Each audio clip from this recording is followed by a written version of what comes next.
하나님의 말씀 로마서 7장 말씀입니다. 로마서 7장 21절에서 24절까지 말씀입니다.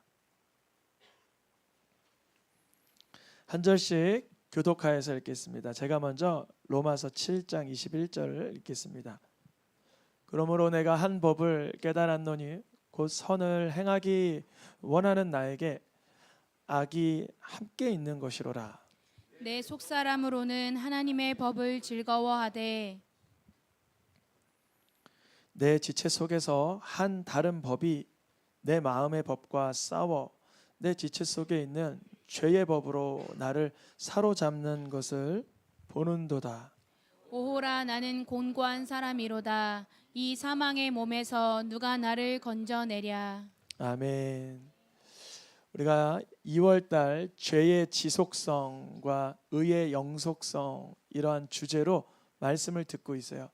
죄가 분명 우리가 성숙되고 성장되고 점점 하나님 보시기에 성화되어 갈지라도 죄의 영향력은 지속된다. 그 죄의 지속되는 상황 속에서 우리에게 주신 칭의, 예수 그리스도로 인하여 하나님 자녀 삼아 주신 선물은 무엇된다? 영속된다. 잃어버리지 않는다. 이러한 주제로 말씀을 전하고 있고요. 첫째 시간은 죄의 실체가 뭔가 이렇게 들었어요. 여러분, 죄의 실체가 이 마음에서 시작된다는 것을 분명히 깨닫고 발견할 수 있기를 축복합니다. 우리가 교회 다니는 사람은 마음의 범죄도 죄래, 굉장히 고상해, 그런 의도로 주신 게 아니에요. 진짜 그러하기 때문에 그래요. 우리 마음에서 올라오는 미움과 욕심과 탐욕과 거짓이 실행되기 전에 마음에 있다는 것이 우리의 삶을 망가뜨리고 파괴시키는 악한 것입니다. 그래서 죄의 실체가 내 마음에서부터 시작되는구나, 이것을 발견하고 그 죄의 실체를 이렇게 묻어버리지 말고 주님 앞에 아뢰길 축복합니다. 하나님, 내 안에 속상함이 있습니다. 두려움이 있습니다. 괴로움이 있습니다. 연약함이 있습니다. 이것을 주님 앞에는 토해낼 수 있기를 축복합니다. 그럼 마음에서 그것을 주님이 성령의 불로 태워버리실 때도 있고, 생수의 강으로 씻어줄 때도 있고, 하나님의 능력으로 우리를 강건하게 하실 때가 있고, 놀라운 능력을 체험하게 됩니다. 근데 그 가운데 우리의 죄의 실체를 봤는데, 의로움, 즉 칭의의 가치가 뭔가, 한번 나를 의롭다 해주시고 구원했어, 끝인가? 아니죠.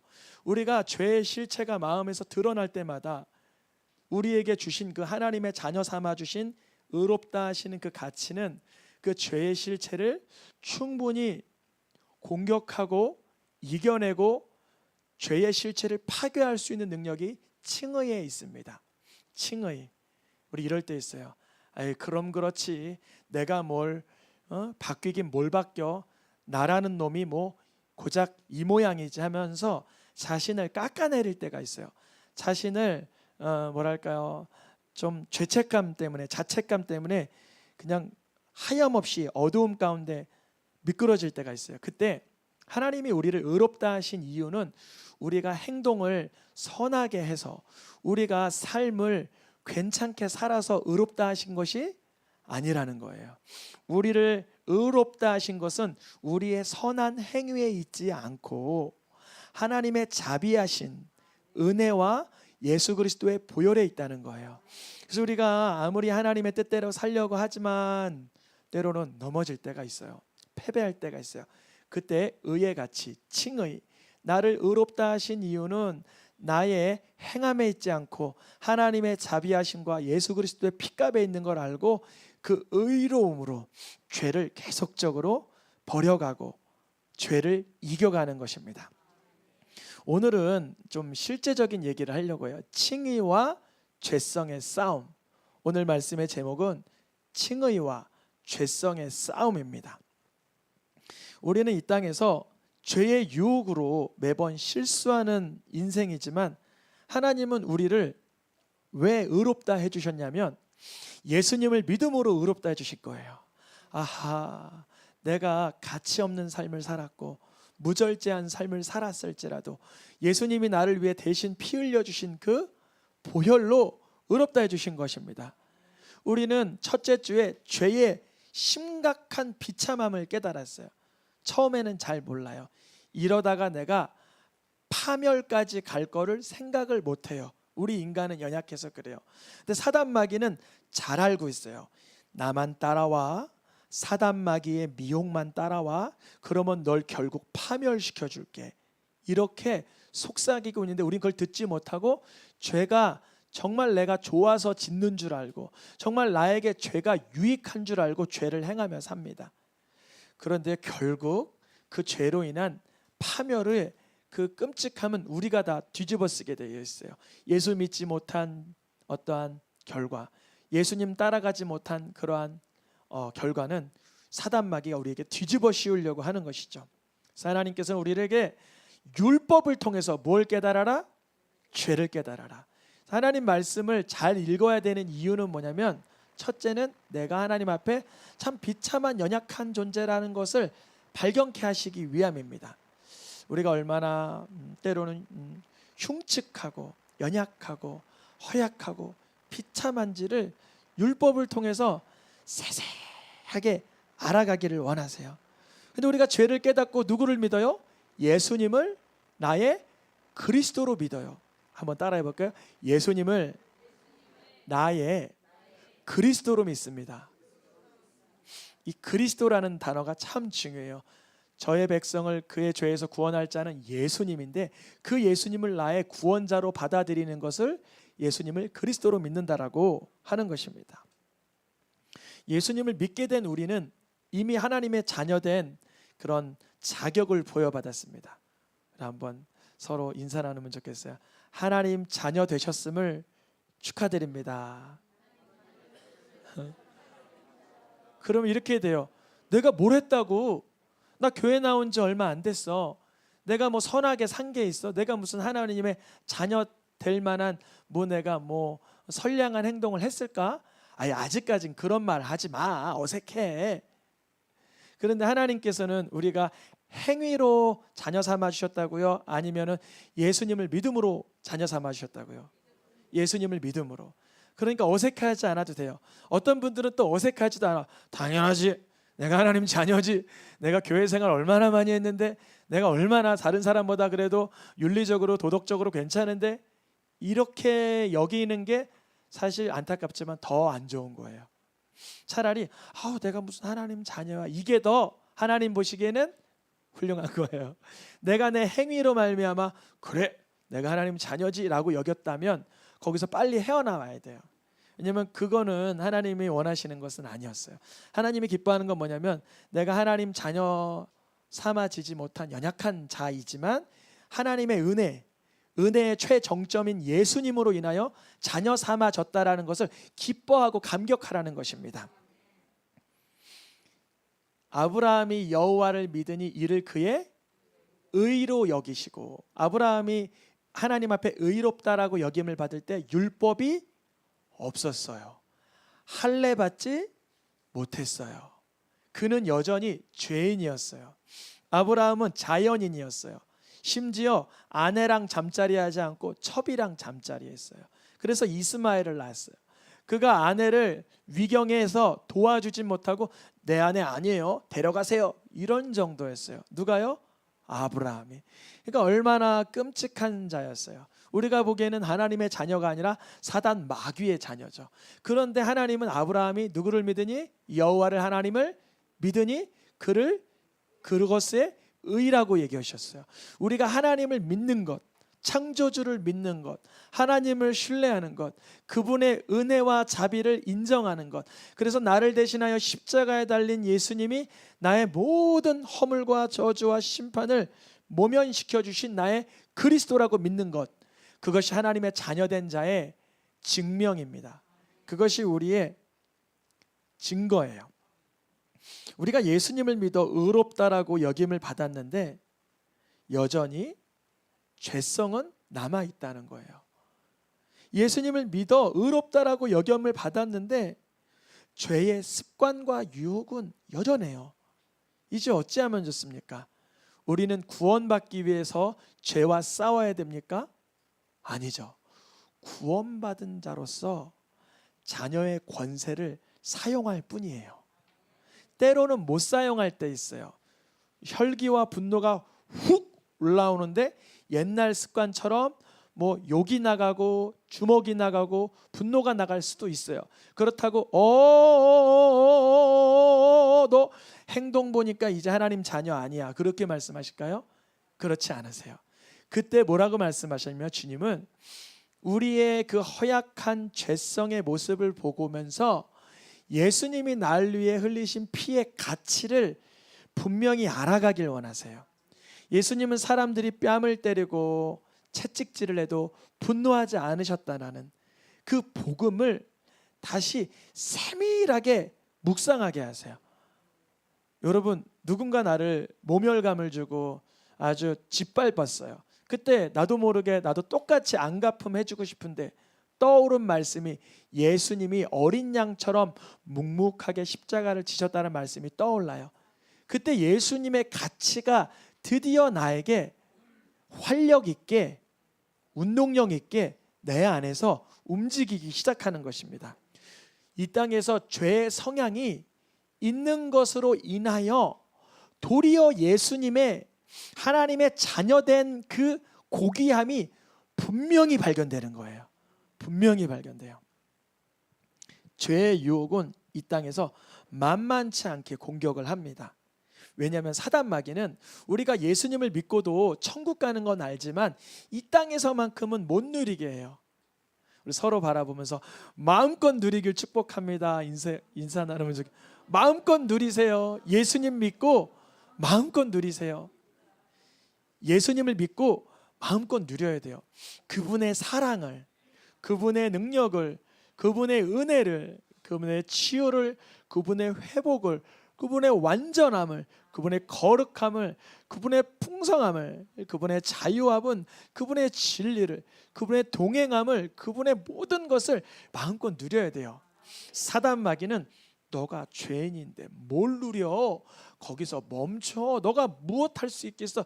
너에게 이미 죄성이 있고 죄값을 치러야지. 너가 자책하지 않고 뭐해? 누구의 목소리예요? 사단 마귀를 제가 지금 연기해 본 거예요. 하나님께서는 우리에게 우리의 실수와 연약함을 보고 우리를 정죄하거나 자책감이나 죄책감에 빠지게 하지 않고 예수님을 바라보게 하십니다. 예수님이 이 땅에서 많은 이들을 치유해 주시고 고쳐 주시고 건져 주셨는데 그 뒤에 했던 말씀이 이러했어요. 요한복음 5장과 8장에 보니까 노란 글씨 읽어보겠습니다. 다시는 죄를 범하지 말라. 가서 다시는 죄를 범하지 말라. 5장, 요한복음 5장은 38년 된 병자를 일으켜 주시고 나서 자, 잘 살아 이렇게 말씀하지 않고 다시는 죄를 범하다가 더 심한 것이 생기지 않도록 그렇게 깨어서 그렇게 말씀을 따라 성령을 따라 살아라 이렇게 얘기하신 거예요. 예수님이 구원해 주시고 치유해 주셨으면 끝 그래야 되는데 죄에 대해서 경고, 죄에 대해서 예고, 죄에 대해서 주님이 미리 예언을 해주시는 거예요. 우리의 삶은 예수님을 만나 치유가 되고 예수님을 만나 구원을 받았음에도 불구하고 세상에서부터 파도와 같이 물려오는 죄의 유혹이 엄청나다는 걸 예수님 알고 계시는 거예요. 너 다시 가서 죄를 범하여 그런 어려운 인생을 살지 말고 하나님의 자녀된 권세를 누리라는 거예요. 우리가 어찌하면 다시 세속의 유혹에 더럽고 어두운 것에 빠져들어가지 않고 거기서 건진받을 수 있을까? 로마서에서는 그 답을 주고 있어요. 6장에 보니까 다시는 우리가 죄에게 종노릇하게 하지 아니하게 하려고 어떠한 방책을 주셨어요. 여러분, 나는 옛날에 죄의 종노릇 많이 했다 하시는 분 있으세요? 전 반짝 들었어요. 전 예전에, 요즘도 종종 죄의 유혹으로 넘어질 때 많지만 예전에는 예수님을 구주로 믿기 전에 정말 저는 죄의 아주 수장이었어요. 수장, 리더, 죄의 끝판왕이었어요. 끝판왕. 자기를 그렇게 고백할 수 있는 분 있으세요? 나는 죄의 끝판왕이었다. 나는 사람을 그냥 갈기 그렇게 괴롭게 하는 자가 바로 나였다. 나는 나만 만나면 죄가 뭔지 알게 됐다. 사람들이. 전 그 정도였어요. 왜냐하면 성령이 그걸 알게 해주시는 거예요.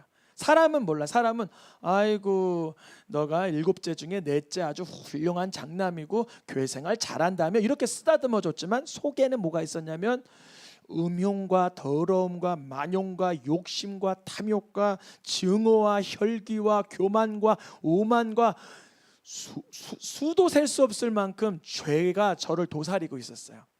그게 바로 죄의 종노릇하는 상태. 근데 종노릇하지 않기 위해서는 이렇게 기록되어 있죠. 예수님이 십자가에 못 박힐 때 나도 같이 못 박힌 것을 믿어야 된다.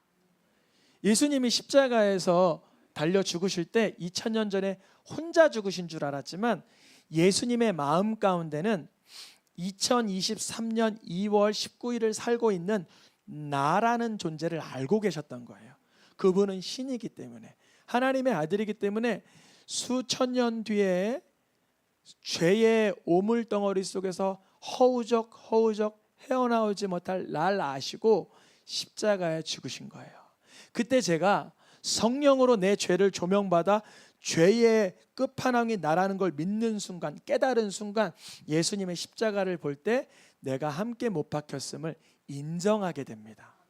그것은 남의 얘기가 아니라, 외국 사람의 일이 아니라, 이스라엘 사람들만의 일이 아니라 나의 죄로 인한 예수님의 속죄함인 것을 내가 발견하게 돼요. 그때 죄로 인하여 종노릇하는 인생에서부터 해방되는 거예요. 이미 못이 박혀, 나는 더 이상 점검해 볼 게 없는 거예요. 내가 십자가에 못 박힐 만한 죄인인지 아닌지를 점검할 필요가 없어요. 왜냐하면 이미 선언되었어요. 율법으로 인하여 죄인이라는 것을 완벽하게 선언받았어요. 이 몸이 아까울 것이 없어요. 이미 충분히 형벌받았고 충분히 저주받았고 충분히 심판받았어요. 내가 아니요, 예수님이 날 대신하여. 그래서 이제 13절에 보니까 뭐라고 말하냐면 너의 이 몸을, 이 지체를 그동안은 10년, 10수년 불의의 무기로 내줬어요. 불의의 무기가 뭘까요? 죄의 무기, 그렇죠? 남을 미워하는데 사용했어요.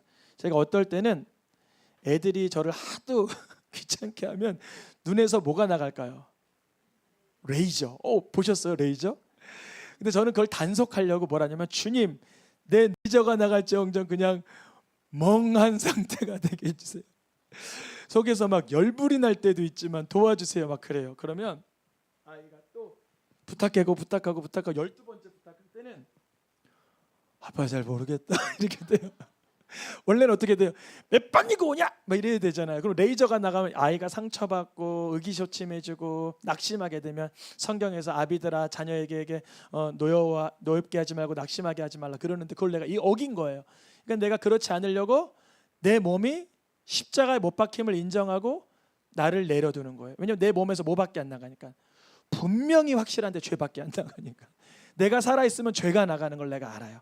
그래서 내가 지체를 불의의 무기, 째려보고 노려보고 음흉하게 보고 아주 그렇게 하는 내 눈을 주님 앞에 내어드리는 거예요. 그리고 이 지체를 하나님의 방식으로 사용해달라고 그냥 전부를 드리는 거예요. 내 몸을. 그러면 그때 내 몸을 어떻게 쓰시냐면 이상하게도 의의 무기로 사용되는 거예요. 이제 마음이 회복되는 지체로 이해하고 용서하고 섬기고 높이 올려드리는 지체로 사용되게 되는 것입니다. 우리는 이미 의롭다 하심을 받았기 때문에 구원받기 위한 이 노력이 아니라 이미 구원받은 자로서 당연히 경험하게 되는 과정입니다. 이미 예수님이 나를 위하여 십자가 죽으신 것을 알고 있기 때문에 이미 우리 영혼은 오늘 불러도 아쉬운 게 몇 개 있을 수는 있지만 천국입니다. 이것은 우리의 공로가 아니기 때문에 확언할 수가 있어요. 우리가 오늘 특별히 어제보다 좀 더 불편하고 좀 연약한 모습을 보일지라도 예수님의 선물은 흐려지거나 부패하지 않습니다.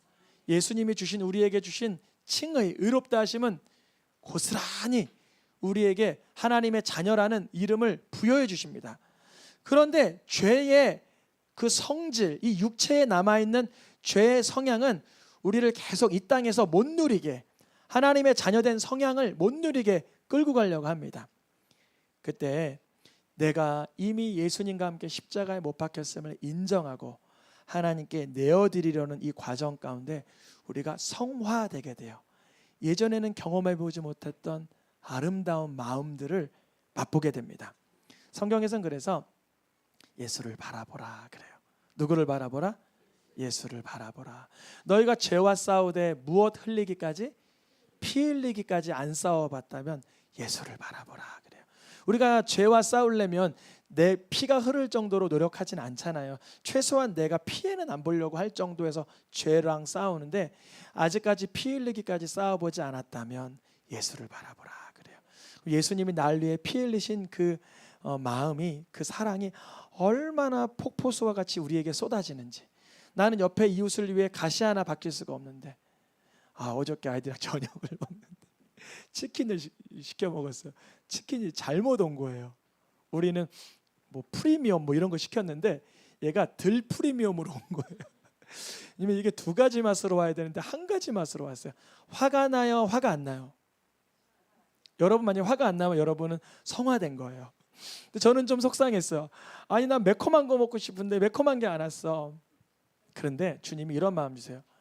누군가가 바삐, 거기 보니까 직원이 그 홀에만, 그 안에 주방에만 4명이고 바깥에도 엄청 바쁘더라고요.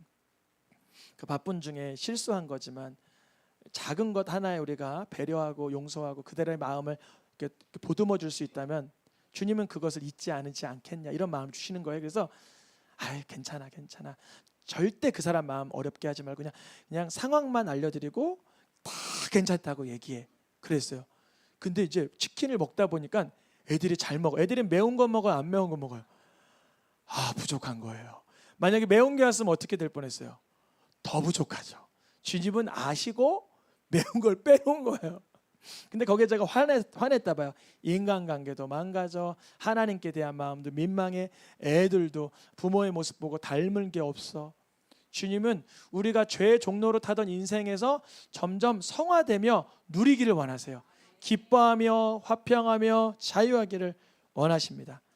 그러다가 안타깝게도 우리가 또 만약에 어저께 쟤는 그냥 무난하게 넘어갔지만 제가 막 어쩜 이럴 수가 있냐고 막 이랬다고 해봐요. 막 제가 따졌다고 해봐요. 그러면 내가 하나님의 자녀가 아니고 이제는 죄졌고 이제 다른 사람을 불편하게 했으니까 구원을 잃어버렸습니까? 아닌 거예요. 요한일서 2장 1절에 이렇게 되어 있어요. 만일 누가 죄를 범하였다. 그러니까 그게 말로 지은 죄인지 마음으로 지은 죄인지 행동으로 지은 죄인지 다양한 뭐 1부터 100까지 다양한 이런 스펙트럼이 크게 있겠죠. 어떤 사람은 뭐 과도하게 큰 사기를 칠 수도 있고 어떤 사람은 적게나마 몰래 이렇게 할 수도 있는데 누가 만일 죄를 범하여도, 근데 그 앞절이 중요합니다. 죄를 범하게 하려고 쓰는 것은 아니다. 의도는 죄에서 벗어나 성화되는 거지만 그 과정 가운데 우리가 넘어질 때가 분명히 있어요. 저도 보니까 한 100번 넘어지더라고요. 한 달 안에 막 하루 일주일 안에도 막 수십 번 넘어지는 게 우리예요. 근데 그때마다 우리가 구원이 재점검되고 우리를 하나님의 자녀 삼아 주지 않는다는 것이 아니라 만일 죄를 범하여도 아버지 앞에, 아버지가 누구예요? 우리의 아버지, 우리 하나님 아버지 앞에서 우리를 위한 변호인이 있어요. 누구세요? 예수 그리스도. 예수님이 어떻게 변호하시냐면 단 한 가지예요. 내가 저를 위해 피 흘렸습니다. 끝. 우리는 그러면 어떻게 하면 될까요? 그걸 믿음으로 또 받아들이는 거예요. 그러면 우리가 반복적으로 예수의 피를 언급하고 운운하려고 또 죄 지을까요? 그렇게 안 돼요. 우리의 영혼은 인격적인 존재라 우리도 그렇게 할래도 할 수가 없는 게 예수의 피를 바라볼수록 점점 뭘 깨닫냐면 나의 죄의 깊이를 깨달아요. 그러니까 성화는 점점 우리의 육신의 인들을 제거해가고 우리의 육신의 정욕을 끊어가는 데 있기 때문에 점점 뭘 깨달을 수밖에 없어요? 죄를 깨달을 수밖에 없는 거예요. 갈라디아서 말씀에 성령으로 시작했다는 게 뭐냐면 예수님을 나의 그리스도로 만났다. 이건 누가 하는 일이에요? 성령이 아니고서는 누구도 예수를 나의 주라고 고백할 수 없다. 그러니까 성령으로 시작했다는 건 예수님을 믿었다는 거예요. 그런데 이제는 뭘로 마치려고 자꾸 그래요? 사람들이 육체로 마치겠느냐? 여러분, 성령으로 시작했다가 육체로 마치는 게 기분 좋은 걸까요? 파멸하는 걸까요? 파멸하는 거예요. 우리가 예수님을 구주로 믿었어. 난 천국은 따놓은 당상이야 하고 내 마음대로 살게. 그러면 그건 내 마음대로 사는 게 복이 아니라 너무나 사단의 유혹에 끌려갔다는 거예요. 왜 육체로 마치려고 하느냐? 육체의 정욕을 무엇하라 그래요? 베드로는 제어하라. 몸에서 올라오는 육체의 그 욕심들, 육체의 그런 습관들을 제어하라. 제어하기 위한 방법은 뭐냐면 예수님을 바라보는 거예요. 예수님이 날려 피 흘리심을 묵상하는 거예요. 그러다 보니까 사도 바울은 서신서를 12개인가 작성을 했는데 순서대로 배열하면 제일 마지막에 쓴 게 디모데고 중간쯤 쓴 게 에베소서고 처음에 쓴 게 갈라디아서, 고린도전서인데 점점 자기에 대한 고백이 더 심란해져요. 한번 보시겠어요? 첫 번째 쓴 서신서, 자기를 누구 가운데 비교해요? 나는 사도 중에. 사도는 그래도 어떤 그룹이에요? 괜찮은 그룹이잖아요. 리더급이잖아요. 난 리더 중에 작은 리더다. 그렇게 말해요. 고린도 교회에 편지를 보낼 때. 그런데 에베소 지역에 한 2년 정도 3년 정도 사역하던 과정에는 자기를 이제 사도라 중에 비교하지 않고 누구 중에 비교해요? 내가 이제 하나님의 리더십이 아니라 회중의 성도들보다도 더 작은 자다. 자기의 죄성을 더 깊이, 아주 깊이 깨닫기 시작하는 거예요. 사도 바울이 마지막 서신서를 어디에 보내냐면 디모데에게 목회 서신을 보내요. 그 디모데에게는 이제 자기를 뭐라고 고백해요? 나는 사도 중에서 견줄 만한 존재가 아니라, 이 성도 그룹에서 견줄 만한 존재가 아니라 저기 어디 교도소에서 죄인이라고 말하는 사람들보다도 내가 더 괴순이다 라고 말하는 거예요. 이걸 사실 우리가 순서적으로 성화라는 개념으로 보면 뒤집어져야 말잖아요. 죄인 중에 괴수다. 성도 중에는 내가 좀 작은 자다. 이제 내가 성장해서 사도 중에 작은 자다. 뭐 이래야 될 것 같은데 이게 뒤집어졌다는 거예요. 즉 하나님의 자녀라고 칭의를 받은 사람은 성화되는 과정은 내가 의롭다라고 점점 내가 의로운 행위를 많이 한다라고 생각하는 자세로 성화가 되는 게 아니라 내가 점점 얼마나 예수 그리스도의 십자가의 보혈이 필요할 수밖에 없는 존재라고 더 깊이 깨달아가는 거예요. 이걸 성화라고 말을 합니다. 그런데 이 과정을 겪으면서 우리는 결국 그리스도 안에서 완전한 자로 세워져 갑니다. 골로새서와 베드로전서 말씀에 노란 글씨 같이 읽어보겠습니다. 각 사람을 그리스도 안에서 완전한 자로 세우려 함이니 친히 온전하게 하시며 굳건하게 하시며 강하게 하시며 털을 견고하게 하시리라. 각 사람을 결국은 이 성화의 과정을 통해서 어떠한 자로 세운다 그래요? 완전한 자로. 나는 나의 완전함을 경험했다 하시는 분 있을까요? 그건 언제 경험하게 되냐면 내 의지와 선택이 아닌 예수님의 뜻대로 내가 살아가고 있음이 완전한 자인 거예요. 내 성향과 내 성질과 내 방향성이 아닌 예수님. 그래서 완전한 자는 어디 안에서 세워져요? 그리스도 안에서 있을 때만 완전한 자로 드러나는 거예요. 근데 사실은 하나님은 우리는 예수님을 그리스도로 믿을 때 이미 의롭다라고 하셨어요. 그러나 연약한 육체의 성향을 점점 예수 그리스도 안에 더 깊이 그래서 이런 말씀이 있어요. 내가 이미 얻었다 함도 아니요 이루었다 함도 아니요 오직 내가 예수 그리스도 예수께 잡힌 바 된 그것을. 예수 그리스도에 어떻게 된 바? 사도 바울 정도면 예수님을 믿는다라고 말하겠죠. 근데 말로 예수님을 믿는다라고 하지 않고 내가 정말 예수 그리스도께 사로잡혔다라고 되어진 상태를 잡으려고 나아가는 거예요. 그 정도의 상태. 예수님께 내가 사로잡힌 상태로 나아가기를. 만약에 너희들이 달리 생각하면, 그것이 성화가 아니라 다른 것이 성화라고 생각하면 너의 현주소를 하나님께서 나타내신다 그래요. 어떤 뜻이냐면 내가 예수님 없이도 의로워, 내가 예수님 없이도 성화됐어라고 여기는 자들에게는 내가 얼마나 율법 앞에 비참한 죄인이라는 것을 하나님이 드러내신다는 거예요. 내 심령 속에서라도 아니면 사람들 앞에서라도 우리가 예수님 아니면 늘 넘어질 수 있는 연약한 자인 것을 깨닫는 것이 성화인 줄 믿습니다. 오늘의 마지막 말씀 읽고 마치겠습니다. 고린도전서 1장과 데살로니가전서 5장 말씀입니다. 노란 글씨만 읽겠습니다.